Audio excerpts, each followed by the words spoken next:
선생님들 안녕하세요.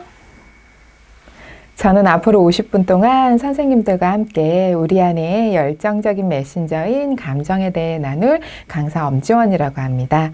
만나 뵙게 돼서 반갑습니다.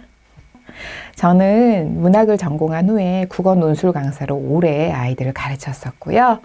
이제 강사 일을 하면서 중간에 미술치료학과를 졸업한 미술치료사이기도 합니다. 이렇게 화면으로 선생님들을 만나게 되었는데요.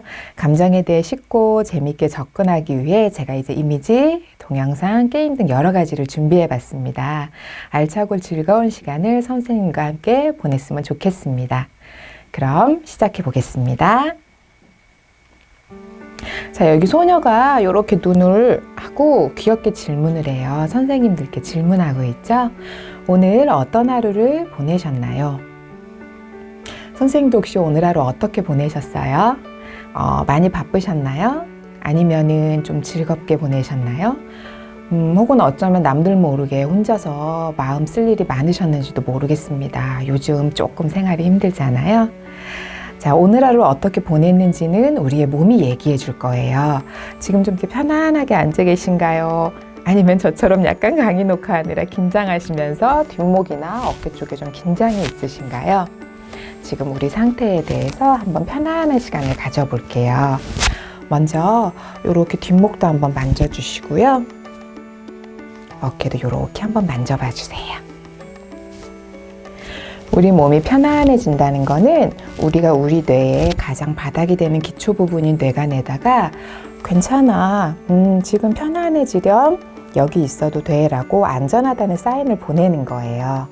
만일에 안전하다는 느낌이 들면 좀 더 집중할 수 있고 마음을 열기가 쉽겠죠?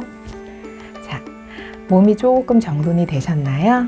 자, 그러면 이번에는 함께 마음을 정돈해 보도록 하겠습니다. 먼저 가장 사랑하는 손주를 한번 떠올려 보세요. 아니면 사랑하는 다른 누군가를 떠올려 보셔도 돼요. 그리고 그 사람에게 말 걸기 위해 가장 따뜻한 목소리를 준비해 주세요. 목도 좀 가다듬으시고요. 자, 이제 두 눈을 감으시고 그 따뜻한 목소리로 선생님들 자신에게 이렇게 말해주세요. 따라해주세요. 오늘 하루 네가 참 애썼다. 진짜 고마워. 요즘 좀 힘든 일이 많았었는데 잘 넘겼어. 너무 기특하네. 잘했다. 네가 있어서 고마워. 가슴 윗부분을 이렇게 천천히 쓰다듬으시면서 말씀해 주시면 이곳에 있는 미주신경이 우리 몸을 좀 더 차분하게 해줍니다.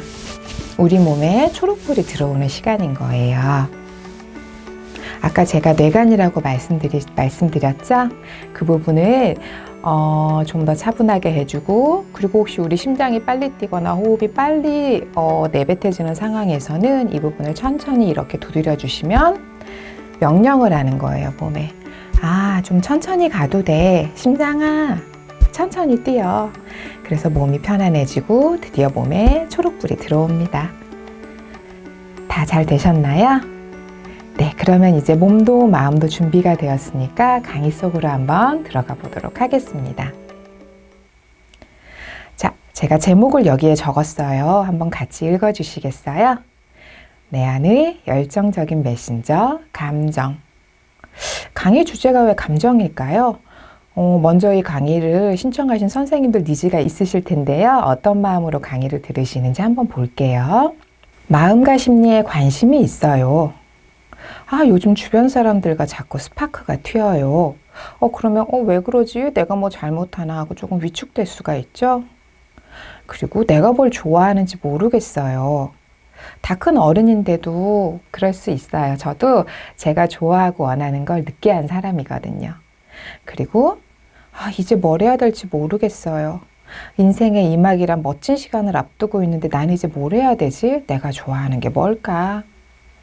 그 다음, 나를 알고 싶어요. 마음에 관심을 두시는 것은 자기를 아는 첫걸음이니 잘 선택하신 거고요. 잘 살아보고 싶어요. 맞아요. 내가 나와 잘 연결되고 타인과 잘 연결되면 삶은 당연히 풍요로워지죠. 자, 그러면 강사인 저는 왜 이 주제를 선택했을까요? 왜 감정일까? 심리학의 다른 주제도 많은데, 그쵸?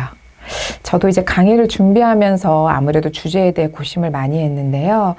좀 저를 되돌아보는 시간을 가졌어요. 그래서 내가 좀 열심히 살기는 했는데 너무 사는 거에만 집중하고 살다 보니까 내가 많이 아팠구나. 내가 나를 참 모르네.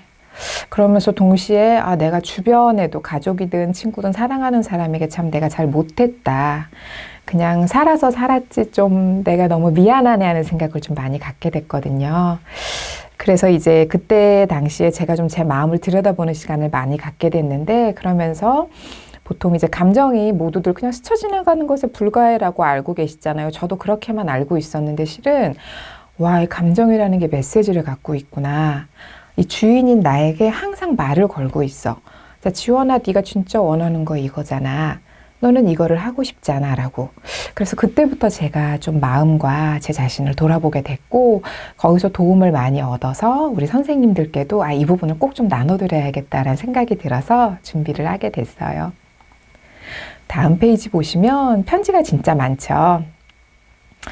감정은 이렇게 하루에도 수십 수백 통의 메시지를 보내고 있어요. 계속 이렇게 보내거든요. 우리 몸과 생각에. 그러니까는 내가 듣든 안 듣든 상관없어요. 감정은 계속 마음속에서 올라오는 우리를 소중히 여기는 고마운 대상입니다. 자, 그래서 선생님들을 제가 이제 초대하려고요. 우리 안에 열정적인 메신저인 감정에 대해 한번 들어봐 주셨으면 합니다. 자, 챕터를 제가 4가지를 준비했거든요. 같이 한번 읽어보실게요. 1. 우리 삶을 가득 채우는 메시지들. 2. 감정 메신저. 3. 발신과 수신 사이. 4. 감정도 학습입니다. 어느 게 가장 먼저 눈에 들어오세요?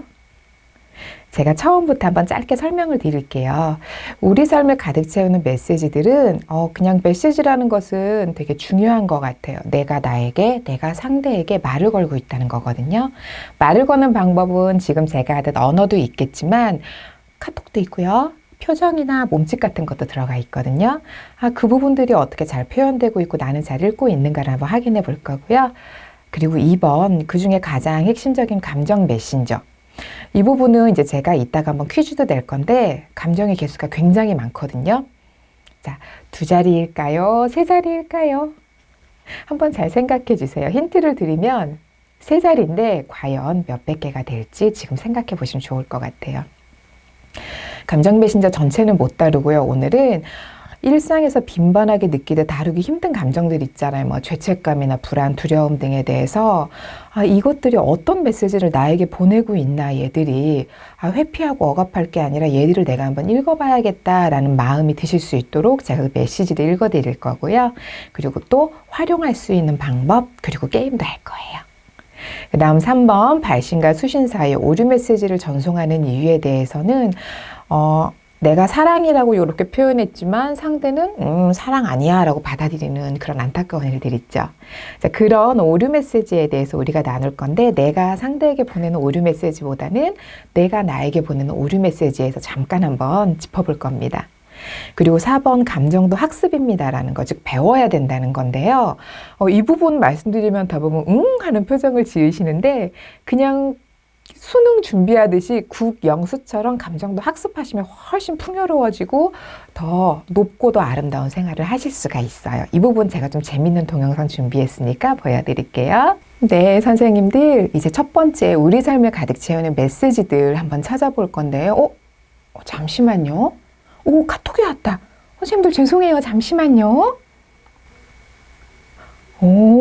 혜진이라고 제 친구거든요. 태화강에 갔구나. 이 사진은 분명 태화강 사진일 것 같습니다. 함께했던 초여름 작년에 제가 울산에 갔었거든요. 이때가 떠오르나 봐요. 우와, 송미쌤이 제안서 연락이 왔대요. 통화 가능하냐고. 우후, 좋네요. 우와, 은행에서 이벤트성 카톡이 왔습니다. 선생님들. 제가 3개의 카톡을 받았는데요. 이 카톡들이 제게 뭐라고 메시지를 보내는지 한번 들어봐 주시겠어요? 우선 저의 친구 혜진이 지연아 태화강이다 사진을 첨부했고요. 함께했던 초여름이 떠오른다. 저에겐 이런 메시지로 들어와요. 넌 내게 소중한 친구야. 너랑 좋은 걸 즐기고 싶어. 혜진이는 항상 좋은 걸 보면 저에게 이렇게 카톡을 보내요. 너무 고맙죠? 두 번째, 소미 선생님. 제안서 연락 왔어요. 통화 가능해요? 기쁘네요. 좋은 소식이에요. 우리 함께 해결해봐요. 저는 이렇게 너무 좋게 들려요. 그리고 세 번째 카톡이 뭐였더라? 맞다. 은행. 고객님, 이번에 이벤트가 이렇게 들려요. 당신의 지갑이 필요해요. 주는 척 받을게요. 저도 좀 금융권에 있었었는데 이렇게 좀 제가 좀 개구지게 표현해서 죄송합니다. 그냥 이벤트는 다 그런 것 같아요. 자, 우리의 일상을 가득 채운 카톡 메신저를 제가 읽어봤는데요. 좀 제가 그 메시지들을 잘 읽어낸 것 같으세요? 자, 그러면 일상 메시지 중에 또 흔한 메신저는 뭐가 있을까요? 예를 들면 우리가 언제 요런 손짓을 하죠? 좋았어. 잘했어. 맞아요. 몸짓 메신저입니다. 자, 이 아이의 몸짓이 뭐라고 말하고 있을까요? 생각해 봐 주세요. 맞아요.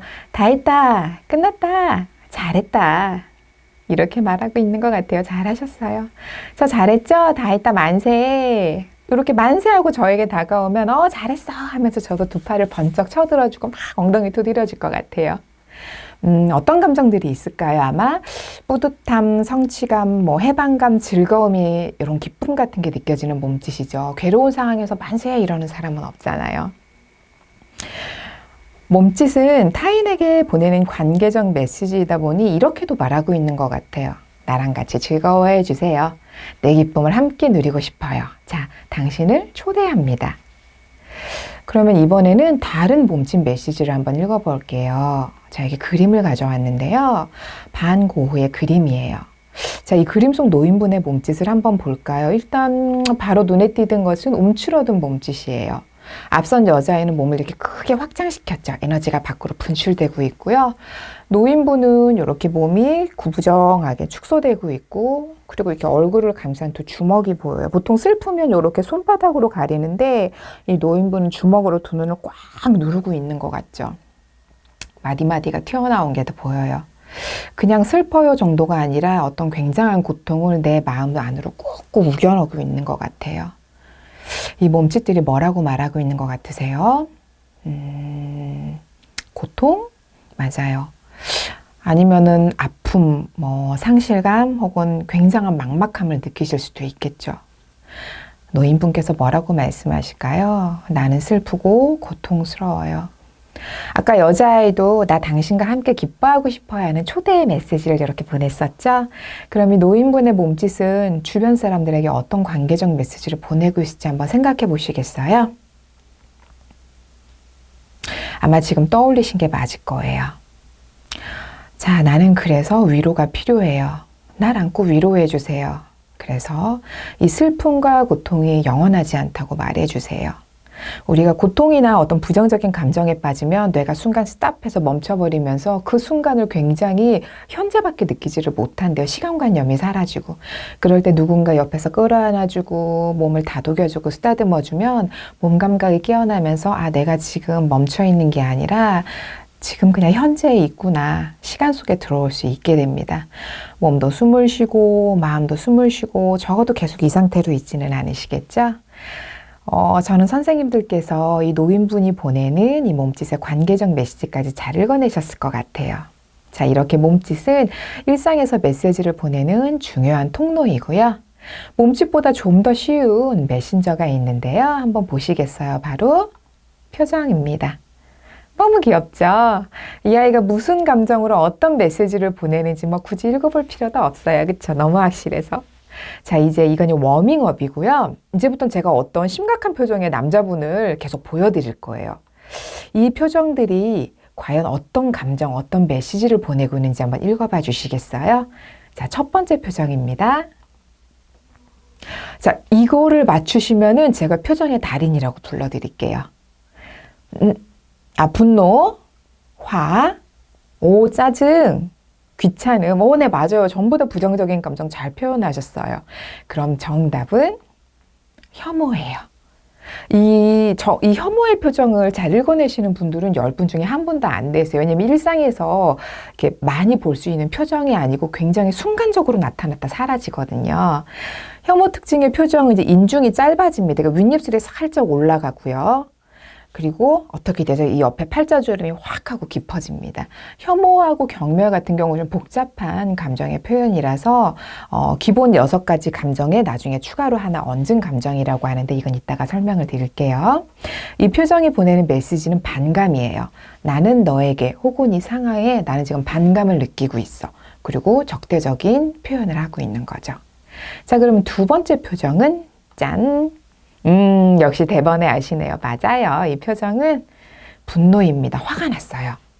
분노의 특징은 일단 눈이 굉장히 확대되고요. 지금 이제 화면이 조금 흐릿해서 그런데 동공이 굉장히 커져 있어요. 동공이 왜 확대되냐면 나를 화나게 한 너를 위협하기 위해서, 그리고 네가 누군지 내가 한번 잘 보겠다, 정보를 입력하기 위해서입니다. 그리고 보통 이빨이 많이 드러나는데요. 이 이빨이 그냥 드러나는 게 아니라 상대를 위협하는 의미를 담고 있어요. 그래서 이제 제가 미술 치료했다고 그랬잖아요. 그래서 미술 치료에서 이렇게 아이들에게 사람을 그리라고 그럴 때 특별히 이렇게 벌린 입에 이빨을 많이 그리는 애들이 있거든요. 주기적으로, 반복적으로. 그러면 이 친구는 약간 지금 화가 났거나 어떤 이제 공격적인 면이 조금 이제 드러나고 있구나, 이렇게 추측하기도 하죠. 분노가 보내는 메시지는 조금 이따가 알아볼게요. 자, 모두 위로 이렇게 치솟는 느낌의 분노. 자, 그러면 그 다음은 이것도 대번에 맞추시네요. 맞아. 모든 것이 촌동처럼 흘러내리는 답은 슬픔입니다. 슬픔 같은 경우는 방금 말씀드렸듯 분노와 다르게 아래로 흘러요. 분노는 위로 올라가고요. 얼굴 전체가 처지면서 특히 눈썹, 눈끝, 양입가 모두가 아래로. 슬프면 기운이 훅 빠지잖아요. 그래서 아래로 처집니다. 근데 메시지는 아까 노인분의 몸짓 메시지 기억하시죠? 위로를 요청하고 있는 거예요. 위로와 때로는 격려. 자, 그 다음 이 아저씨가 되게 좋은 표정을 짓습니다. 뭘까요? 갑자기 해맑은 표정 나오죠? 네, 이것도 잘 맞추시더라고요. 뭐 기쁨 아니면 행복, 즐거움 정도가 될 텐데요. 진짜 기쁨이나 행복한 상태하고 좀 가짜 웃음하고 차이점이 뭐냐면 일단 둘 다 입은 웃어요. 근데 눈 둘레근이 아래로 쳐져야 돼요. 한마디로 이렇게 달림처럼 이렇게 누운 초승달처럼 생기면 그게 진짜 웃음, 진짜 행복이라고 보시면 됩니다. 그래서 아까 혐오는 인중이 짧아지고 행복과 즐거움이 진짜다 하면 눈끝과 입끝이 이렇게 각가져요. 짧아지는 거죠. 자, 그 다음 표정 또 보여드릴게요. 뭘까요?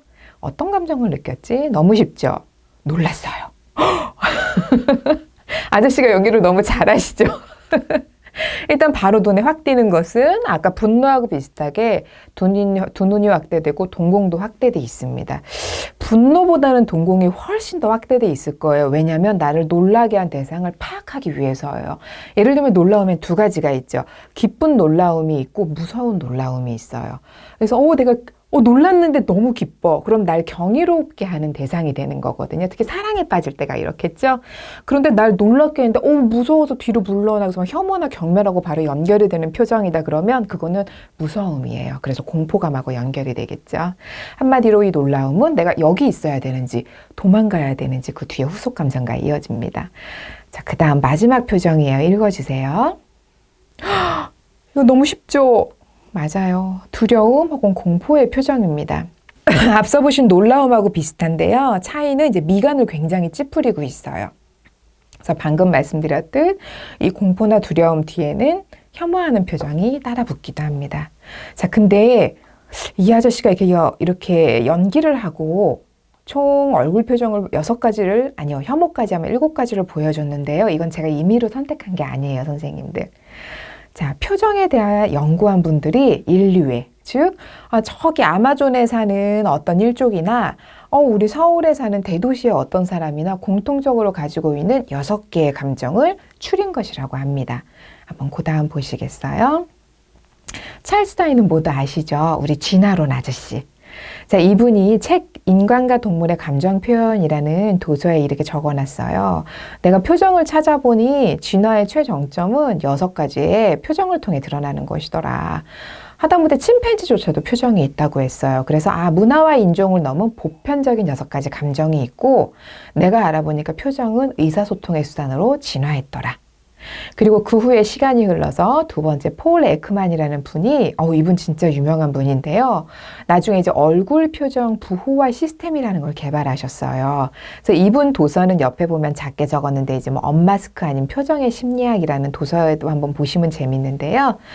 FBI나 CIA의 범죄 용의자 그리고 테러리스트의 표정 및 심리를 분석을 하는 분이라서 그 테러리스트나 범죄 용의자가 경찰과 대화를 하잖아요. 그런 그 표정을 녹화한 그 동영상 화면을 보면서 순간적으로 나타나는 표정을 빠르게 읽어내세요. 그래서 진짜 용의자인지 아니면 그냥 잘못 걸린 사람인지를 분별해내는데요. 이분도 똑같이 얘기해요.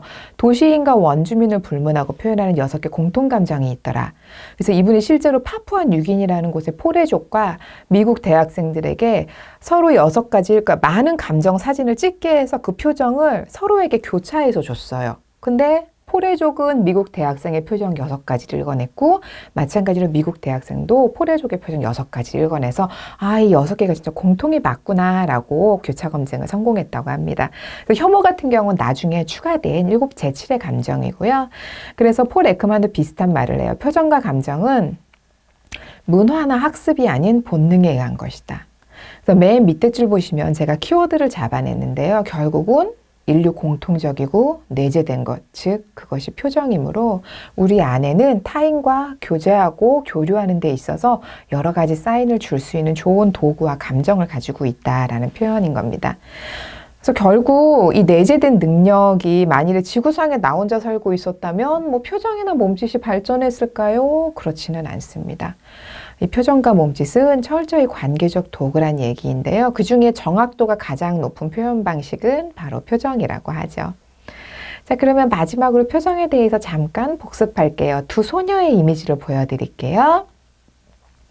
자, 퀴즈. 왼쪽 소녀, 오른쪽 보라색 소녀 중에 누가 진짜 지금 즐겁고 해피할까요? 바로 맞추시죠? 맞아요. 왼쪽 아이예요. 제가 아까 전에 눈 둘레금 말씀드렸죠. 눈까지 웃어야 진짜 즐겁고 행복한 상태인 거죠. 오른쪽 소녀는 아마 웃어라고 얘기해서 이렇게 웃는 거 맞나요? 하고 쳐다보는 것 같죠? 약간 두려움도 느껴지는 표정이에요. 자, 그럼 선생님들 제가 이번에는 숫자를 보여드릴게요. 이 숫자를 보시면서 무엇일까 한번 추측해 봐주세요. 40 그리고 8,000. 자, 무엇을 나타내는 숫자일까? 힌트는 방금 우리가 본 사진들에 있어요. 근데 8,000은 너무 대단한 숫자다. 200배잖아요. 그래서 제가 설명을 드리면 40여 가지 얼굴 근육으로 8,000여 개의 표정이 가능하다고 그럽니다. 그러니까 아까 기초가 되는 6, 7가지의 감정이 교차되면서 2중, 3중 복합 감정까지 모두 다 포함했을 텐데요. 자, 한번 보세요. 이렇게 많은 표정이 가능한 이유는 타인과의 교류를 위해서겠죠. 그리고 또 뭐 이유야 선생님들이 생각하시기 나름인데 결국 가장 중요한 건 우리 몸 안에 기본으로 세팅되어 있다는 거예요. 진짜 중요하다는 느낌 드시나요? 그럼 제가 이거를 여러 이론가들이 말한 것 중에 표정이 많은 이유 3가지를 뽑아왔습니다. 첫 번째는 계속 말씀드렸던 타인에게 메시지를 보내기 위해서예요. 그리고 두 번째는 내가 나에게 정보를 주는 거예요.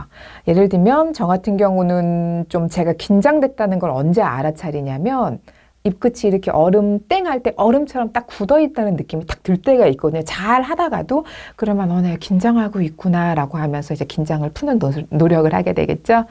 그리고 이제 3번째는 이건 가설인데 이제 안면 되먹임 가설이라고 해요. 뭐냐면 그런 말 있죠. 행복해서 웃는 게 아니라 웃어서 행복하다. 슬퍼서 우는 게 아니라 울다 보니 슬퍼진다.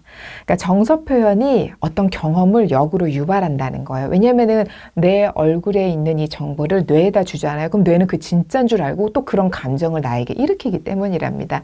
물론 이게 가설이기는 한데 저는 좀 이게 효과가 있어요. 왜냐면 아침에 너무 일어나기 싫을 때 눈 딱 뜨면 일단 확 웃어버리거든요. 혼자 어두운 밤에 천장 보면서 그러면 좀 기분이 좋아지고 에너지가 솟더라고요.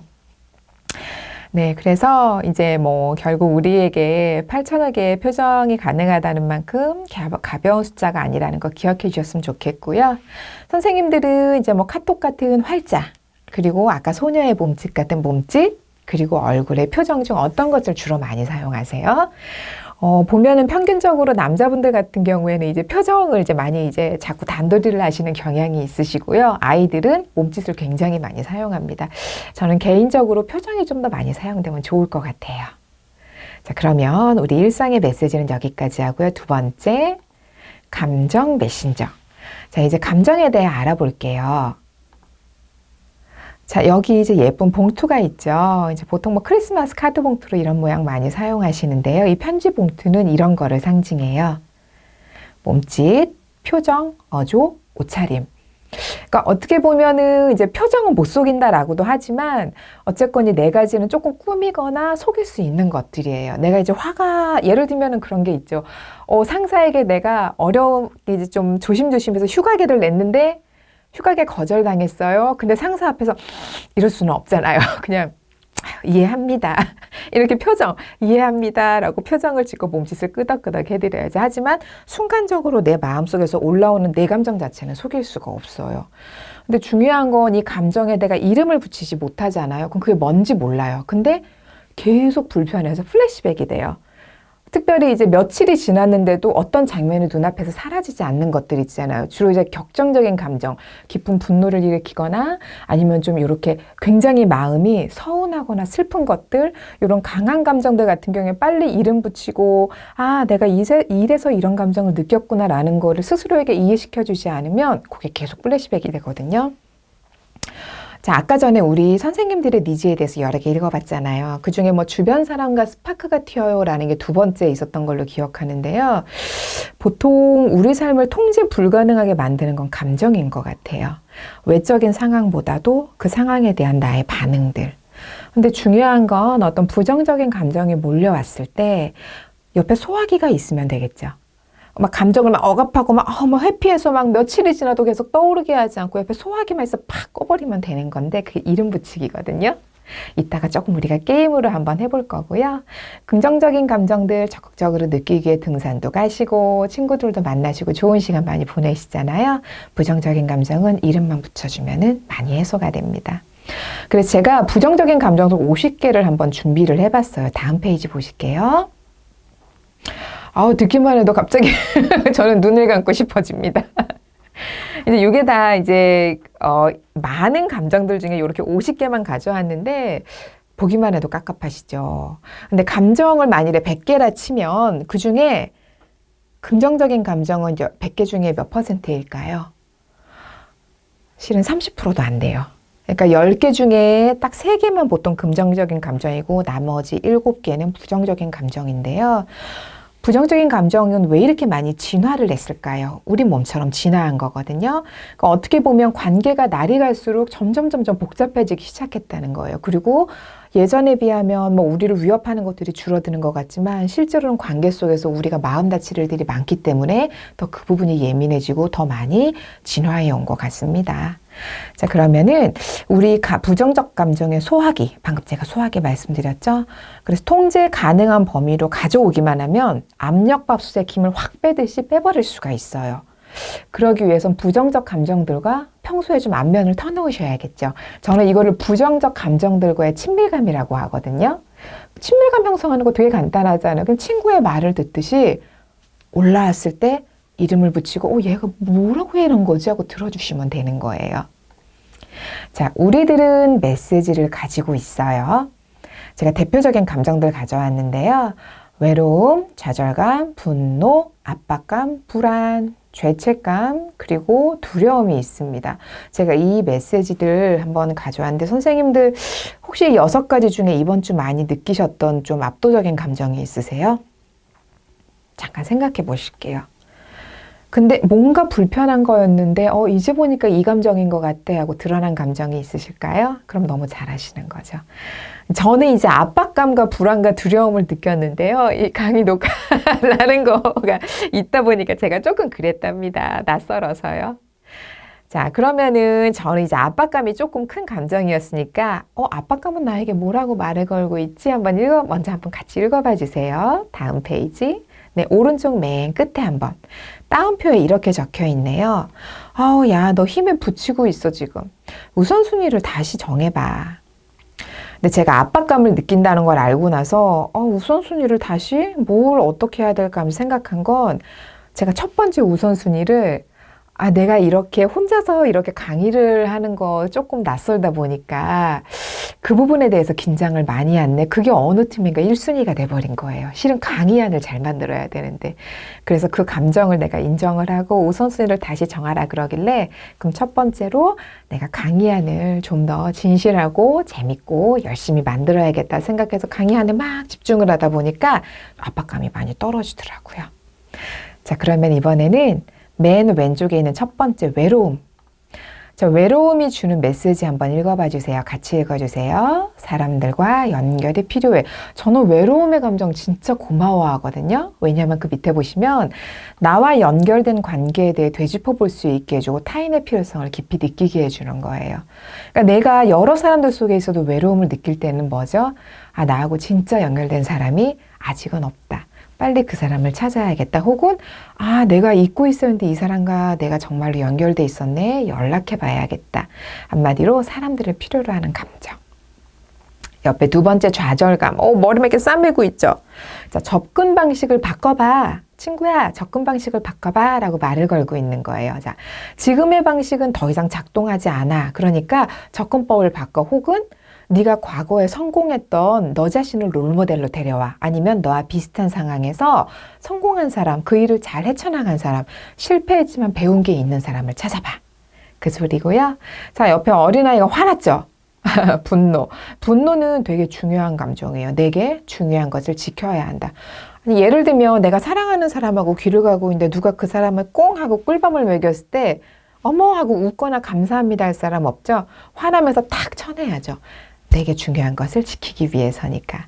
자, 이것은 삶에서 중요하게 여기는 규칙이나 기준 등을 상대가 침범했다 혹은 내가 어겼다. 보통 이제 도덕성이 높은 분들도 있을 테고요. 그쵸? 그 규칙이나 기준들이.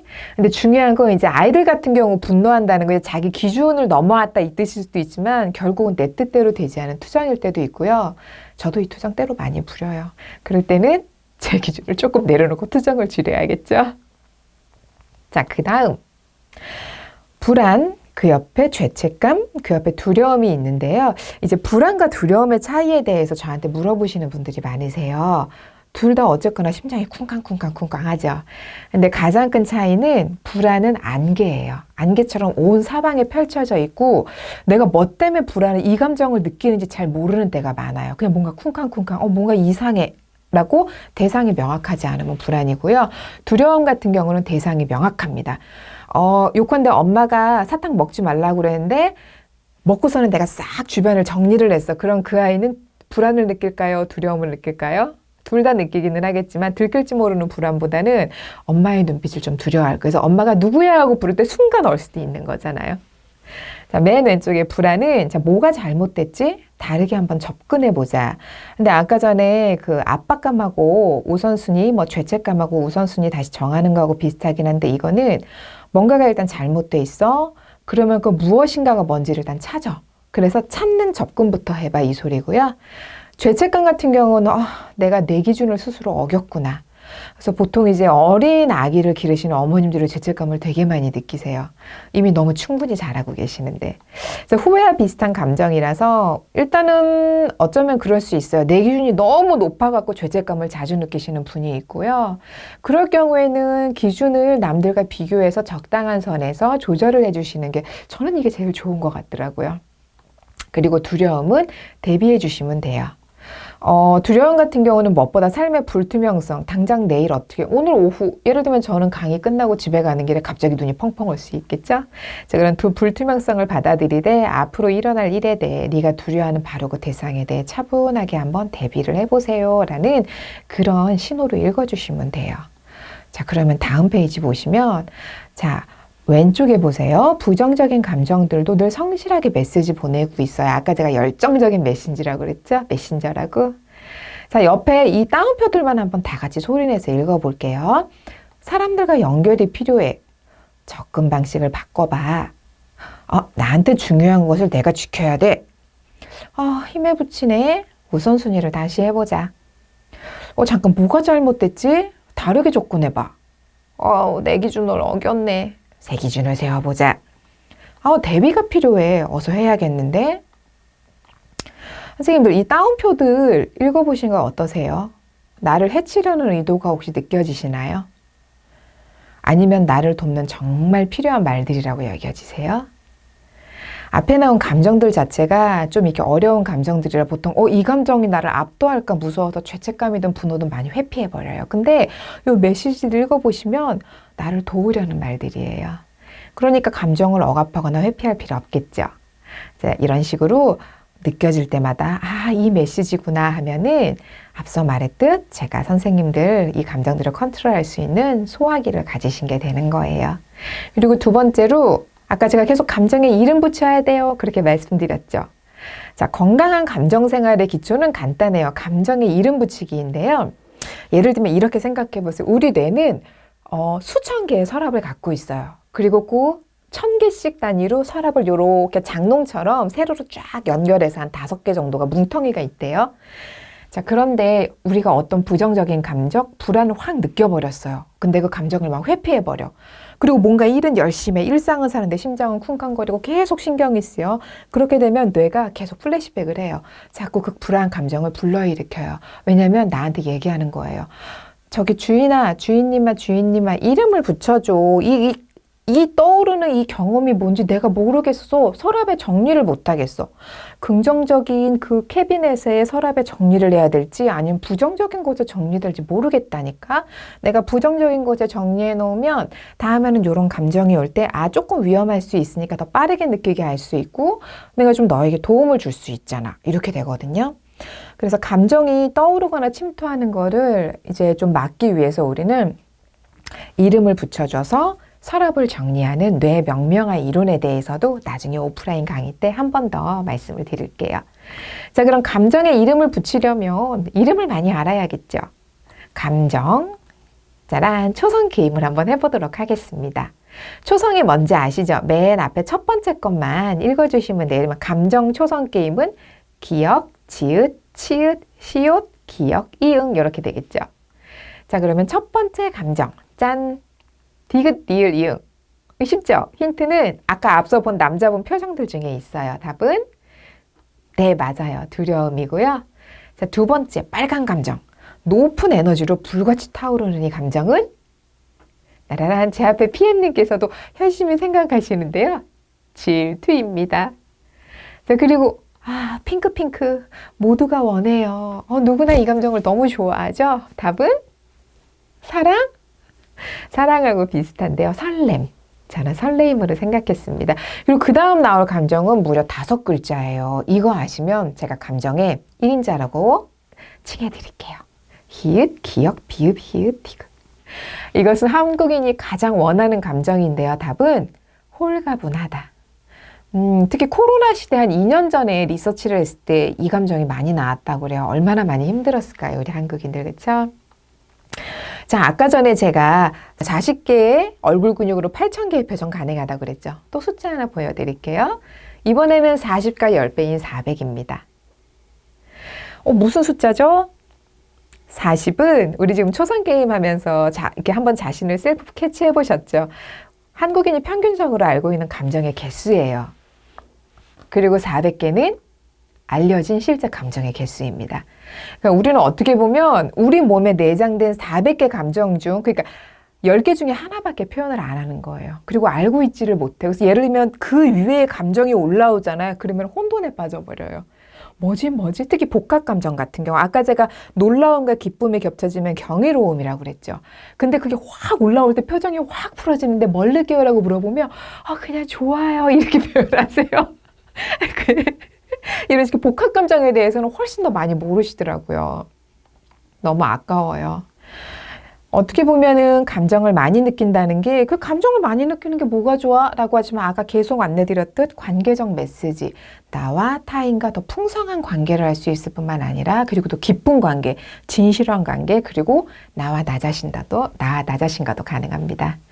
근데 제가 여기서 400개를 알려드리면 엄청 부담스러우시죠? 저도 400개라는 얘기 듣고 막 이렇게 땀 닦았거든요. 되게 당황해갖고. 제가 그 중에 4분의 1, 딱 100개는 늘려봐 주세요, 선생님에서. 이렇게 100개를 준비했는데, 잠깐만요. 일단 우리 감정 메신저 아저씨가 할 말이 있으시대요. 한번 들어봐 주시겠어요? 부릉부릉 운전하고 있습니다. 저는 여러분의 감정 메신저. 한번 들어봐 주세요. 안녕하세요. 저는 모두의 마음 안에 있는 감정 메신저입니다. 어떤 하루 보내셨나요? 저는 무척 바빴답니다. 매일 400여 개가 넘는 감정 택배를 잘 분류해서 정확하게 배달해야 했거든요. 지금 이 강의를 진행하는 지원 씨는 오늘 무려 25개의 감정을 발송했어요. 아마 강의 녹화를 하느라 떨렸나 봐요. 감정들은 모두 높은 에너지의 빨강 영역과 노란 영역들이었거든요.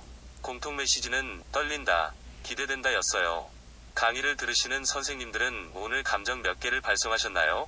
하나하나 제가 모두 오류 없이 발송하도록 할게요. 자, 그럼 저는 바빠서 이만. 네, 아저씨 오늘도 화이팅! 방금 들으셨죠? 400여 개의 감정들이 선생님들 마음속에서 소망과 욕구와 중요한 메시지를 담고 항상 이렇게 발송 대기 상태로 있어요. 진짜 열심히죠? 자, 아저씨가 중간에 이런 말 했죠. 잘 분류해서 정확하게 배달해 드릴게요. 그건 뭐냐면, 우리는 우리 감정을 속일 수가 없다라는 거예요. 아까 제가 몸짓, 표정, 이런 것들은 일정 부분 속일 수 있지만 우리 속에서 나에게 느껴지는 감정은 속일 수가 없다는 거고요. 그리고 이제 제가 지원 씨가 녹화한다는 거 관련해서 이제 빨간 영역, 노란 영역이라고 아저씨가 얘기했죠. 제가 이제 보여드릴 건 이제 4가지 색상으로 분류된 감정 차트예요. 선생님들의 풍요롭고 건강한 감정 생활을 돕기 위해 400개를 100개로 추려왔습니다. 한번 같이 봐주세요. 제가 만들었지만 정말 아름답네요. 근데 실제로 이거 원본 자체는 이제 마크 브레킷이란 분이 쓴 도서 감정의 발견에 수록된 이제 무드미터라고 있어요. 근데 이제 그 안에 요 단어들 중에 제가 한 60% 이상을 싹 바꿨는데요. 왜냐면 이제 영어를 한국어로 번역하다 보니까 뭐 더없이 행복한 같은 이제 좀 애매한 비교급 표현들, 그리고 또 좀 한국인들이 느끼기엔 약간 좀 무리가 있는 감정들이 있어서 그것들을 전반적으로 제가 교체해서 가져온 건데요. 잠깐 설명을 드리면 이제 빨강, 밑에 파랑, 옆쪽에 초록, 위에 노랑이 있어요. 이 중에 아무래도 높은 에너지는 위에 빨강과 노랑이겠죠. 자, 맨 왼쪽에 보시면 에너지 정도라고 세로 글씨가 보이시죠? 화살표 왼쪽에. 맞아요. 빨강하고 노랑은 고에너지 상태인 거예요. 그럼 반대로 파랑과 초록은 저에너지 상태이고요. 자, 그럼 빨강과 파랑은 누가 봐도 조금 좋지 않은 감정이라는 거 벌써 감정들 눈에 스캔 다 하셨죠? 맨 밑에 줄 보시면 쾌적감, 그러니까 좋은 정도라고 보시면 되는데요. 왼쪽으로 가까울수록 정말로 기분 나쁜 감정이에요. 그래서 가장 고에너지의 진짜 기분 나쁜 상태는 맨 왼쪽 위에 상반에 격분하는입니다. 진짜 극도로 화가 나서 통제가 안 되는 상황. 그리고 너무나 기분이 안 좋고 에너지가 확 떨어져 있는 건 파랑의 맨 왼쪽 구석에 절망한. 근데 실은 빨강하고 파랑은 똑같이 분노 라인이에요. 다만 빨강은 외부로 표출되는 분노이고요. 파랑은 안으로 나를 향해서 나를 공격하는 분노거든요. 이제 절망한 같은 경우는 이제 심할 경우 이제 뭐 예를 들면 이제 세상을 등지시거나 이런 분들 같은 경우에는 이제 그 다음 이렇게 보시면 되고요. 이제 우측으로 갈수록 쾌적함 정도가 올라오는데 가장 고에너지의 쾌적한 상태는 맨 오른쪽 위 구석에 황홀함. 전 초콜릿 먹고 황홀함 많이 느끼고요. 가장 저에너지의 기분 좋은 상태는 맨 우측 아래에 따뜻한 은은하고 안정된 상태입니다. 자, 이 색깔만 봐도 어떤 감정인지 대부분 느껴지시죠? 제가 이거를 우측 먼저 잠깐 설명을 드릴게요. 다음 페이지 보시면 자, 우선 노랑과 초록만 보이실 텐데요. 하단에 초록 단어들 한번 보세요. 맨 윗줄에 보면 안심되고 뭐 옆에 태평하고 상쾌하고 그 밑에 상쾌한 밑에 보면 만족스럽고 그 밑에 중심에는 편안함이 있는 거예요. 그러니까 이거는 이렇게 보시면 돼요. 우리 감정과 뭔가 뇌가 연계가 돼 있잖아요. 그냥 기분이 뭐 좋다 이게 아니라 우리 뇌가 가장 좋아하고 선호하고 사랑하고 주인인 우리에게 주인님아 제발 나에게 초록을 줘라고 말하는 상태인 거예요. 그러니까 사람이 가장 창의적일 때는 물론 에너지가 올라가는 상태이기도 하지만 일단 이 상태 편안한 상태가 오래 유지가 되면은 몸도 마음도 뇌도 최고의 에너지를 발휘할 수 있어서 우리 뇌가 이제 뭐 1, 2, 3, 4 이렇게 이제 두뇌회담이라고도 하는데요. 특히 명상을 많이 하시는 분들이 초록 뇌의 상태, 그러니까 뇌와 몸이 가장 개방된 상태, 창의적인 상태라고 합니다. 그리고 이때가 되면 세로토닌이나 도파민이 많이 분출이 돼서 이렇게 기분 좋은 게 계속 사이클로 돌아가요. 이제 저 아까 노란 거 많이 느꼈다고 그랬잖아요. 그 감정 메신저 아저씨가. 저는 노란 것 중에 물론 이제 압박감이나 긴장도 많이 느꼈지만 노란 거 맨 밑에 줄에서 왼쪽에 즐거움도 느꼈어요. 이제 막 계속 읽고 연습을 하다 보니까 그냥 좀 묘하게 즐겁더라고요. 그리고 우측으로 긍정적인, 야, 이런 기회가 와서 너무 감사하다. 또 그 옆에 설레는, 잘할지 못할지는 몰라. 근데 일단 좀 새로운 경험이니까 뭔가 설레고 그 옆에 기대된다. 이런 것들. 자, 좋은 감정 많이 느꼈고, 어쨌건 노랑과 초록을 많이 느끼면 느낄수록 몸도 마음도 건강한 상태가 됩니다. 그럼 반대로 빨간과 파랑 그 다음 페이지 한번 보실게요. 읽기만 해도 저는 막 벌써 막 지끈지끈해지는데요. 빨강의 핵심을 보시면 감정은 환한이 들어가 있어요, 중간에. 그리고 파랑의 핵심은 중간에 허전함이 들어가 있고요. 보통 이제 생존을 유지하기 위해 빨간 영역을 사용하시는 분들이 많아요. 사소한 일에도 굉장히 예민하게 굴고 뭐 행동이 되게 빠르고 뭔가를 한 번에 많이 하려고 그러고 그러니까 이제 멀티태스킹이 가능한 분들인데 제가 가끔 조금 그렇거든요. 막 여러 가지 한 번에 하려고 욕심내고. 근데 이런 타입이 이제 심리학에서 타입 A 성격이라고 창피하다 하는데요. 너무 심하게 되면 이제 심장마비 올 수 있으니까요. 좀 조심조심 초록 영역을 많이 늘려야겠다. 이게 심호흡 하시면서 컴다운 많이 해주시면 돼요. 그러니까 이 빨강과 파랑이 보통 이제 그중에 특히 빨강이 주변과 스파크가 많이 튀게 해요. 그리고 나를 통제불능, 관계를 해결할 수 없는 상태로 막 이렇게 눈덩이처럼 굴러가게 하는 게 보통 빨간 영역인 건데요. 그러니까 지금 내가 타입 A라던가, 내가 자주 느끼는 감정이 여기 다 들어있냐고 막 헉하고 이렇게 놀라실 필요 없어요. 그냥 이건 어떻게 보면 비타민 부족증인 거예요. 뭐냐면 노랑 초록 영역이 부족하면 그냥 이 부분들이 확 하고 올라간답니다. 예를 들면 비타민 부족 제가 한번 잠깐 보여드릴게요. 일단 빨간 비타민 A 보시면 요거 부족하면 어떻게 돼? 점막 손상이 된대요. 그래서 우리 내장기관이 재생이 잘 안 되겠죠. 그리고 뭐 야맹증 밤에 막 안 보이고. 파랑 볼까요? 파랑 비타민 B5 보시면 근육 경련까지 오고요. B6 보시면 와 성장 부진이 오네요. 우리는 성장기가 지나서 그게 아니라 몸의 회복을 부진한다는 건데 자, 비타민이 이렇게 부족하면 우리 몸이 여러 증상을 보내고 아파요. 그것처럼 다시 돌아가자면 노랑과 초록 영역이 부족하면 그냥 자연스럽게 빨강 파랑이 점점 뇌에서 확대가 되기 시작합니다. 그러니까 우리가 비타민 부족에 걸리지 않게 조심해야겠죠.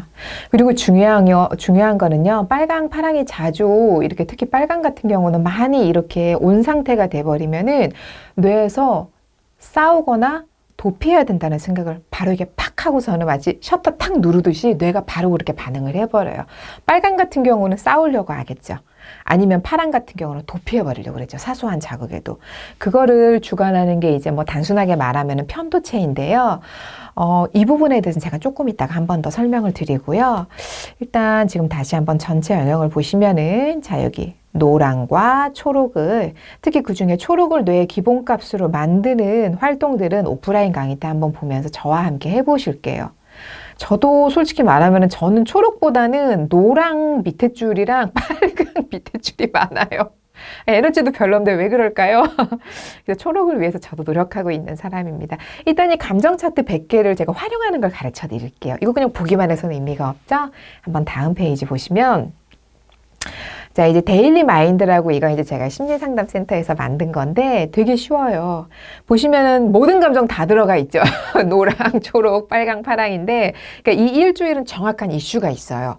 그러니까 제가 이제 발 골절로 이제 쇠를 넣는 수술을 하고 한 달 후에 이제 걸어도 됩니다라는 그 사인을 받기 위해 병원을 가는 주의관이었거든요. 근데 그 병원에 제가 화요일에 가요. 근데 화요일에 보시면 극 분노인 빨강과 극 절망인 파랑이 있죠. 아니 좋은 소식 듣고 이 사람이 왜 그러나 하실 텐데 일단 보실게요. 맨 왼쪽에 일요일 노랑이에요. 자 우측 보시면 일 걷게 될 거란 기대. 이 즐거움이 굉장히 높아요.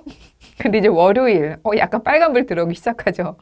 제가 화요일날 가면 오늘부터 한번 짚는 연습을 해볼까 하고 발을 딱 짚고 벌떡 일어섰는데 너무 아픈 거예요. 진짜 깜짝 놀랐어요. 그래서 나 수술 잘못된 거. 그래서 엄청 염려가 되는 거예요. 그래도 일단 오케이 캄다운. 내일 가면 알겠지. 그리고 화요일날 갔어요. 화요일 보시면은 옆에 보시면 화나고 우울하고입니다. 걷지 말라는 사인을 들은 게 아니라요. 이제 걸으시면 돼요. 저 아픈데요? 그게 걷는 거예요. 저 극기 훈련온 거예요. 저 해병대 훈련온 거예요. 근데 아니 그냥 걸으세요. 아파도 걷는 거예요. 그러니까 제가 화가 많이 났어요. 근데 저는 그냥 걷는다는 말이 그냥 일상처럼 걷는다라고 생각했는데 의사 선생님은 그게 아니었다고 합니다. 그래서 실은 지금도 아파요. 또 지났는데도. 그래서 굉장히 화가 났고 집에 와서 우울했어요. 왜냐면 이때가 12월이었는데요. 12월은 모두에게 즐거운 해잖아요. 이제 약속들을 취소할 생각을 하니 엄청 마음이 안 좋았고요. 자, 그래서 수요일, 자, 화가 하루 만에 꺼지진 않죠. 여전히 화가 나요. 나의 12월. 돌려다오. 그러다 목요일은 훅 가라앉습니다. 아까 제가 뇌와 감정과 몸이 연결되겠죠. 계속 고에너지를 치지 못해요. 한번 밑으로 훅 떨어지는 거죠. 슬퍼요. 그리고 카톡을 열심히 보내고 미안합니다. 그러고 났더니 금요일 현실 돌아와야죠. 뭐 어떡해요. 이러다 낫겠지. 차분해지고요. 토요일은 푹 쉬라는 얘기구나. 그리고 억지 만족을 느꼈어요. 그래, 푹 쉬자. 어차피 계약해야 일 시작하는 거니까 푹 쉬자 하는데, 실은 이제 제가 원래 이제 우측에 한 줄씩만 적었지만, 이날 이 감정을 픽해서 적고, 체크를 한 다음에 적을 때는 좀 제가 많이 적어요. 그래서 이 감정을 알고 이슈를 정확하게 적는 경우도 있지만, 뭔진 모르겠는데, 이날 이 감정 느꼈어. 그러면 일단 막 적어봐요. 그러면 내가 이래서 이 감정을 느꼈구나 하고 뒤에 느낄 때가 많고요. 아마 선생님들께서도 많이 그러실 거예요. 근데 이게 1주, 2주, 3주, 한 달, 두 달이 되다 보면 내가 특별히 불이 잘 켜지는 감정을 보이실 거예요. 그리고 어떤 상황에서 이 감정을 많이 느끼나고 패턴을 찾으실 수가 있거든요. 그래서 그 패턴을 찾으면 새로운 패턴으로 교체를 하면서 내외 회로도 다시 재배선할 수 있게 돼요. 그래서 이게 되게 도움이 많이 되니까요. 이 부분도 한번 도전해 보시고 오프라인 때 저랑 한번 적극적으로 작성해 보시면 좋을 것 같습니다. 자, 선생님들 이제 지금 어떤 감정을 느끼고 계세요? 부디 이제 긍정적인 감정이시면 좋겠어요. 혹시 이제 방금 알아본 어떤 부정적 메시지들 때문에 내가 빨강이 많다니, 내가 파랑이 많다니, 나 초록하고 노랑이 너무 없어. 그러면 심란하시잖아요. 그거 너무 신경 쓰실 필요 없어요. 학습하는 거니까. 자, 옆에 어떤 감정을 많이 느꼈고 내가 뭐 때문에 심란해 그럼 짧게 메모해 주세요. 그리고 메모하실 동안 저는 세 번째 제목을 가져올게요.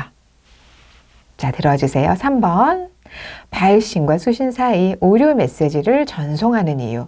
아까 제가 처음에 안내드렸지만 내가 당신에게 보내는 오류 메시지, 당신이 오류로 받아들이는 그 문제가 아니라 내가 나에게 오류 메시지를 이렇게 훅 하고 전달할 때가 있어요. 그러니까 우리는 정보를 오감을 통해서 받아들이죠. 보고, 냄새 맡고, 맛보고, 또 피부, 듣고. 자, 시각, 청각, 후각, 촉각, 미각을 통해서 정보를 받아들여서 이거를 뇌에서 처리를 하고 아웃풋을 가져오는 건데 중요한 건 내가 이거를 처리할 때 뇌에서 오류가 나는 거예요. 그러니까 입력 정보는 무해해요. 아무 이유가 없어요. 누가 봐도 괜찮은 오케이인데 내가 그걸 유해해. 이거 위험해라고 판단해버려서 잘못 행동을 하는 경우거든요. 자, 이 부분에 대해서는 제가 하나 영화를 짧게 클립을 보여드릴 건데 제목 먼저 안내해드릴게요. 제목은 7월 4일생. 이분 되게 유명한 배우시죠. 톰 크루즈가 연기한 건데요. 주인공 론이라고 해요. 론은 베트남 참전 상위 군인입니다. 딱 봐도 제가 젊은 나이 때 베트남에 참전해서 상위 군인이 된 역할이라는 걸 알 수 있겠죠. 이제 베트남에서 총을 맞고 하반신 마비가 되어서 와요. 근데 이게 실제로 있었던 실화거든요. 그래서 어쨌거나 이때만 해도 그런 어떤 용맹함에 대한 어떤 마음의 니즈가 있던 분이다 보니까 참전 군인들을 위한 행사에서 자랑스럽게 연설을 하기로 했어요. 근데 이 단상 위에서 지금 마이크에 말을 하려는데 갑자기 어떤 소리를 들어요. 그리고 말을 더듬어요. 도대체 얼마나 끔찍한 소리일까요? 어떤 소리인지 한번 잘 들어봐 주세요. 동영상 재생하겠습니다. I have my heart, and I have what I feel.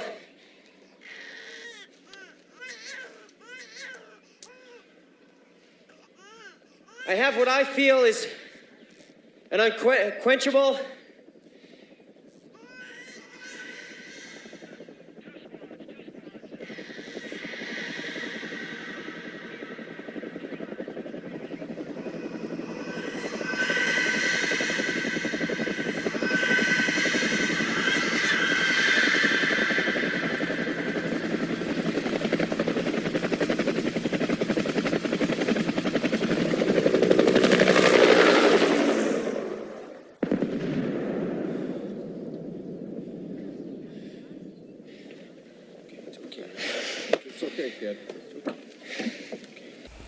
네, 선생님들 보셨죠?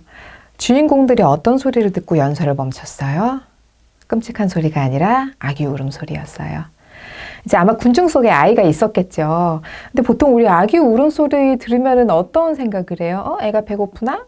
기저귀를 적셨나? 엄마가 잠깐 자리를 비웠나 보다. 근데 주인공 왜 멈칫했을까요? 그리고 아기 울음소리 그 뒤에 이어지는 그 점점 커지는 헬기 소리는 하늘을 봐서 아시겠지만 마지막에 현장에 헬기가 뜨지 않았어요. 제가 사연을 알려드릴게요. 실은 주인공은 베트남에서 실수로 민간인들을 죽여요. 근데 그때 아이들을 죽이거든요. 그리고 또 자기 실수로 동료마저 죽이고 말아요. 그러니까 지금 몸은 지금 단상 위에 있어요. 론은. 근데 뇌가 아기 울음소리를 듣자마자 베트남으로 돌아가 버린 거예요. 아까 제가 잠깐 할아버지 우는 모습 보여드리면서 그 순간 멈춰버린다고 그랬죠. 그러니까 뇌에는 시간 개념이 없기 때문에 그 순간으로 돌아가 버리면서 나의 몸의 상태, 정보, 입력을 오프라인을 만들어버려요.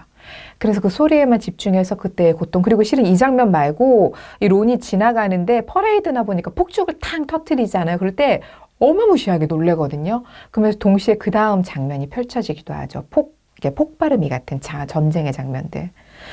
자, 보시면은 이처럼 우리 몸 안에는 이런 버튼이 있다고 해요. 아까 제가 감정 차트 할 때 편도체, 뇌 속에 이게 있어요 라고 말씀드렸죠. 그러니까 뇌 속에 편도체가 이렇게 꾹 눌리면서 과반응, 싸워, 도망가. 그러니까 지금은 얼음이거든요. 그러니까 세 가지 반응 중에 보통 싸워, 도망가 아니면 얼음인데 지금은 얼은 거예요, 론은. 그래서 이거를 이렇게도 표현을 해요. 미해결 과제 버튼. 그러니까 그 당시에 내가 느꼈던 감정이 해결되지 않으면 나중에 뒤에서 올라오는데 실제로 이제 미국 참전 용사들 그리고 나중에 그 걸프전인가요? 거기 다녀오셨던 분들 중에도 약물 중독이나 알코올 중독으로 이렇게 좀 안 좋은 끝을 맺으시는 분들이 많다고 그래요. 이게 눌려버리는 거죠. 그러니까 이 버튼을 설명드리자면 이제 미해결된 감정이나 욕구들이 촉발 요인에 의해 튀어나오는 거예요. 그러니까 게슈탈트 심리학에서 이제 미해결 과제라고도 하는 거고요. 그래서 방금 영화 속에서 아기 울음소리가 버튼을 누르는 순간 론의 머릿속은 이렇게 된 거예요.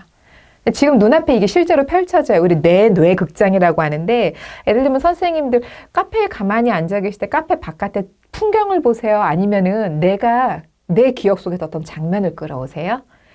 뇌에서 재생되는 극장을 보고 있는 거예요. 지금 론이 지금 이런 상태인 거죠. 보시면 너무나 대비되는 장면이에요. 한쪽에서는 아기를 낳고 엄마가 울고 있고 론의 머릿속에서는 지금 폭발음이 굉음이 들리고 있고요. 그러니까 주인공 그러면 마음속에 있는 그 아이들 울음소리와 연관된 미해결된 감정은 간단하죠. 죄책감인 거예요. 지금은 아까도 말씀드렸지만 이제 상위 군인으로서 내가 이제 굉장히 이제 제복도 있고 되게 퍼레이드도 굉장히 자랑스러운 얼굴로 하는데 이 일 이후에 이제 드디어 죄책감도 올라오고 여러 가지 분노 같은 게 올라와서 조금 어려운 상태가 되기도 하죠. 이것은 뇌가 위기를 겪었을 때 나타나는 반응인데요. 자, 그 다음 샷을 보시면 우리 뇌 속에 뇌는 여러 가지 일을 해요. 맨 왼쪽에 보시면 이제 느낌표 뿅 창의적인 아이디어와 문제 해결을 위해 활동을 하죠. 보통은 과거에서 정보를 끌어오고 그래서 현재에서 들어오는 감각 정보를 거기에 더해서 미래를 예측을 해서 문제 해결을 끊임없이 하는 쉬지 않는 기관인데요. 오른쪽처럼 번개가 튀어요. 언제? 급박한 위기라고 후닥닥 해석을 하는 거죠. 그래서 입력 정보는 무해하지만 내가 위험하다라고 나에게 다시 사인을 보내는 안타까운 상태가 돼버리는 것입니다. 이게 바로 오류 메시지입니다. 그래서 이것과 관련해서 제가 이제 도서에서 읽은 부분을 한번 찾아왔어요. 이제 힐빌리의 노래라는 도서인데요. 그러니까 힐빌리가 어디냐면 백인 최하층민이 사는 곳이에요. 그러니까 원래는 그들이 원래부터 최하층민도 아니고 어떤 불성실함 때문이 아니라 농부들이시거든요. 대부분. 근데 이제 아시잖아요. 어떤 미국에서 공업화가 끝나면서 그 공업화를 이끌었던 업체들이 빠져나가면 그 지역이 완전히 공동화되는 그런 상황과 관계에 있는 건데요. 이분이 쓴 글을 한번 읽어드릴게요. 힐빌리의 노래.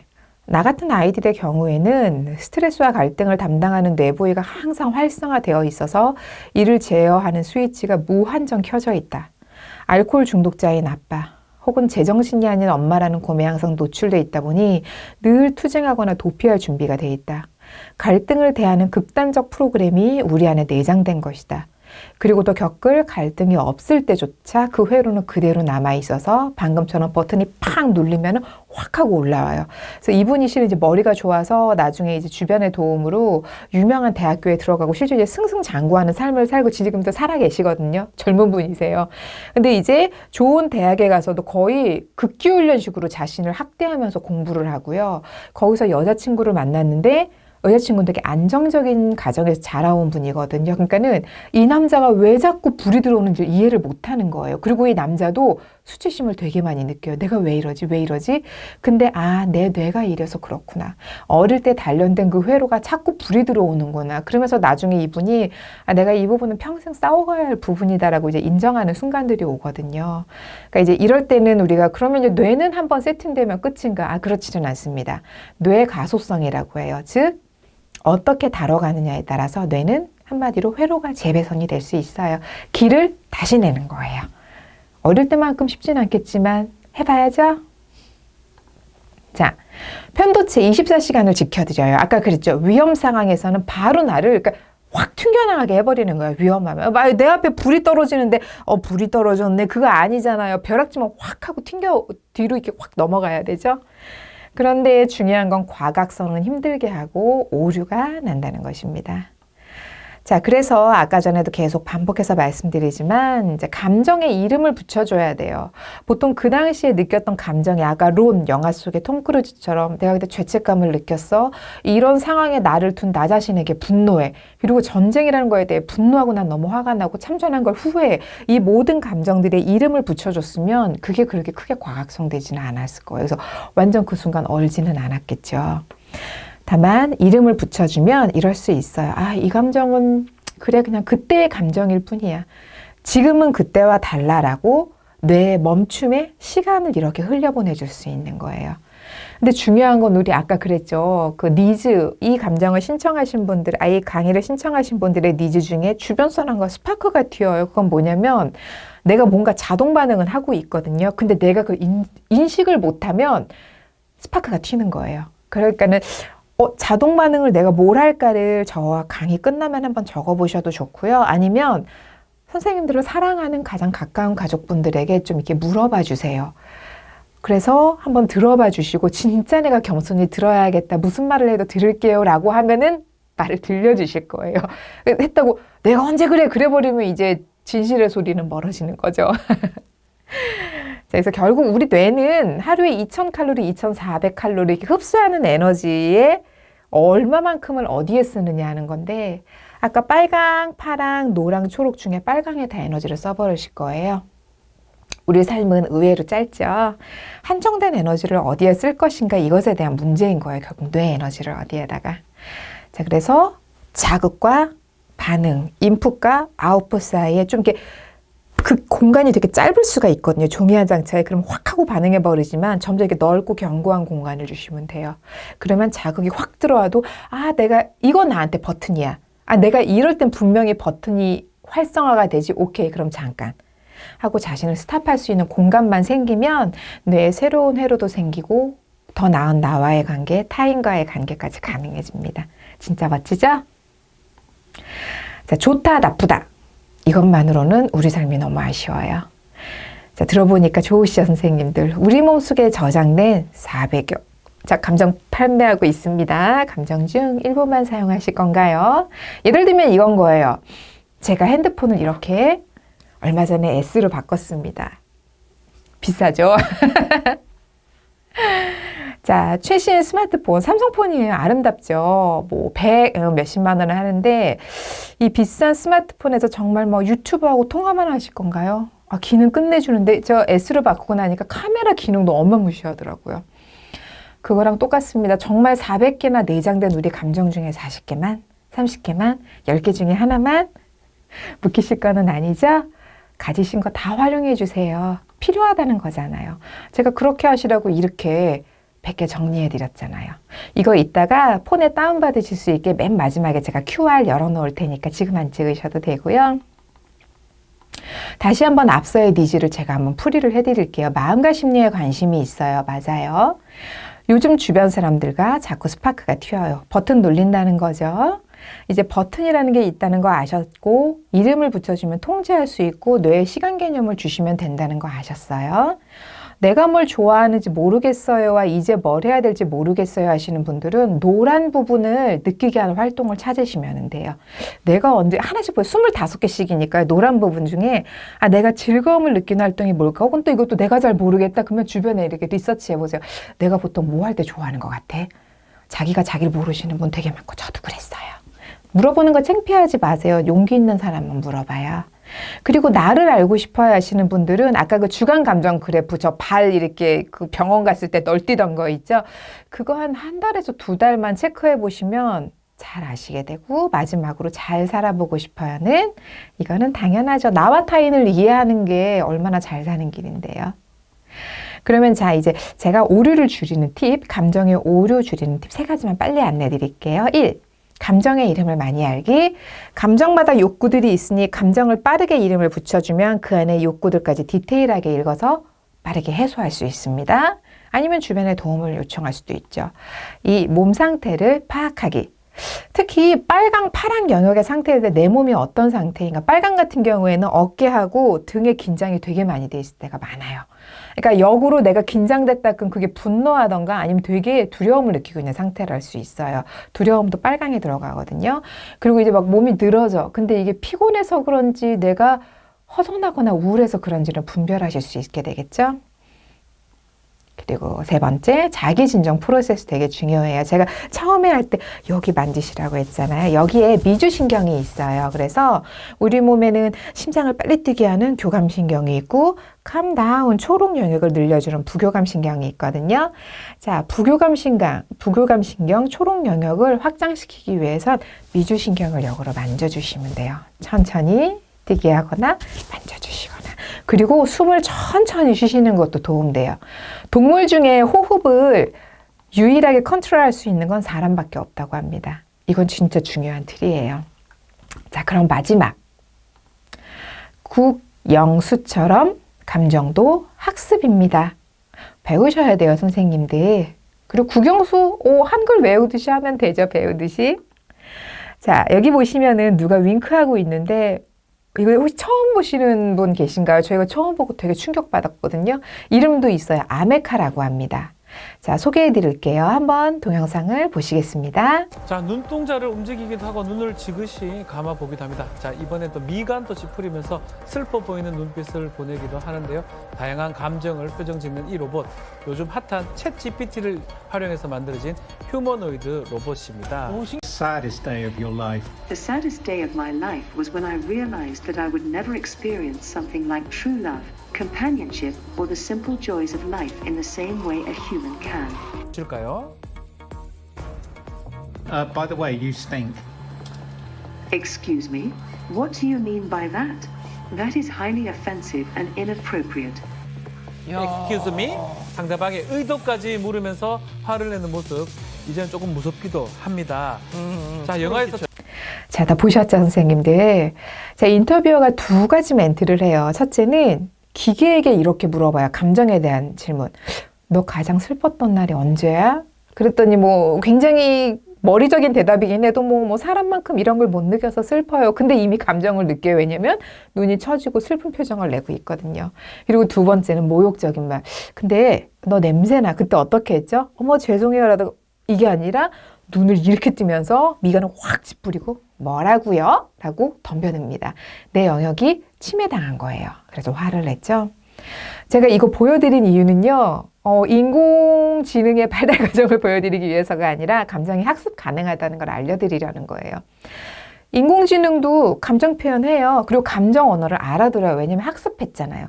데이터를 인풋을 했더니 아웃풋이 나오는 거예요. 만일에 감정 학습 안 했으면은 이렇게 말 못해요. 아메카가 아무리 뛰어나도. 그러니까 우리도 선생님, 우리는 기계보다 더 뛰어나잖아요. 인공지능이 요즘 들어서 되게 유명해져서 놀랐지만 실제로 선생님 여기 구글 어시스턴트 누르시고 뭐라고 물어보세요. 그러면 반 이상은 죄송합니다. 못 알아들었어요. 제가 지금 학습 중이거든요. 이렇게 대답해요. 자, 기계도 인풋, 학습을 하면 아웃풋 바로 나오듯이 우리도 마찬가지입니다. 그리고 중요한 건 저도 지금 학습하고 있어요. 계속. 어떻게 하냐면 하루에 한 서너 번 정도 딱 5초만 멈추고 물어봐요. 내가 지금 뭐 느끼지? 모르겠으면 아까 그 4가지 빨파 노초의 그래프를 보면서 이렇게 핸드폰 컨닝하면서 나 지금 이거 느끼는구나. 근데 왜 느꼈지? 그래서 느꼈어. 이렇게 하라는 소리구나 라고. 자, 패턴을 찾아보세요, 선생님들. 감정의 폭이 훨씬 넓어지고 내 솔직한 바람을 읽을 수 있게 되겠죠. 이거 패턴 찾는 것도 우리 나중에 꼭 같이 해요. 자, 그러면은 제가 이제 예쁜 음악 속에서 정리를 한번 해드릴게요. 약속한 시간이 조금 오버돼서 너무 죄송합니다. 먼저 카톡 메시지 이미지, 그리고 이제 활자 이미지, 할아버지 우시는 몸짓 이미지, 몸짓 메시지, 그리고 표정. 그 다음 밑에 두 번째 줄 보시면 부정적인 감정이 보내는 어떻게 보면 날 도우려는 메시지들. 감정 메신저 아저씨가 엄청 성실하게 일하고 있고, 옆에 이제 보시면은 4가지 감정 차트, 요거는 제가 이따 QR로 넣어드린다고 그랬죠? 그리고 맨 오른쪽에 과연 400개나 되는 감정. 최신형 핸드폰을 딱 단순한 기능만 사용하실 게 아니시듯 우리도 400개 감정, 최소 100개라도 활용해 보자는 의미였고요. 밑에 보면 맨 왼쪽에 버튼, 그리고 그게 어느 식으로 활성화가 되는지, 그리고 맨 오른쪽에 방금 보신 인공지능.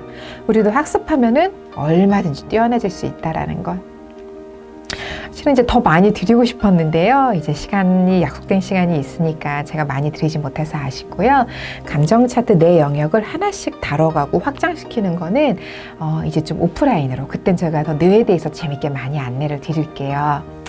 네, 선생님들 오늘 이렇게 쉼없이 우리 자신에게 메시지를 전달하는 열정적인 메시저 감정 한번 만나보셨는데 어떠셨어요? 제가 조금 명언을 가져와 봤는데요. 함께 읽어볼게요.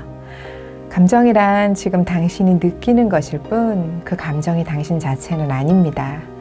제가 왜 이 명언을 가져왔냐면요.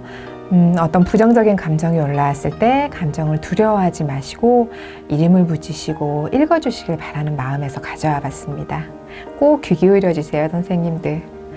자, 이제 우리 안에 고마운 메신저인 감정과 친밀해지기 시작하시는 시간이 되셨길 바라고요. 저는 이제 선생님들과 함께 감정을 학습하고 있는, 저도 열심히 학습하고 있는 엄지원이었습니다. 또 따뜻하고 좋은 날 조만간 오프라인으로 한번 뵙겠습니다. 그 다음 화면에 QR 화면 있으니까 한번 찰칵 해주세요. 시간 내주셔서 고맙습니다. 건강하세요. 감사합니다.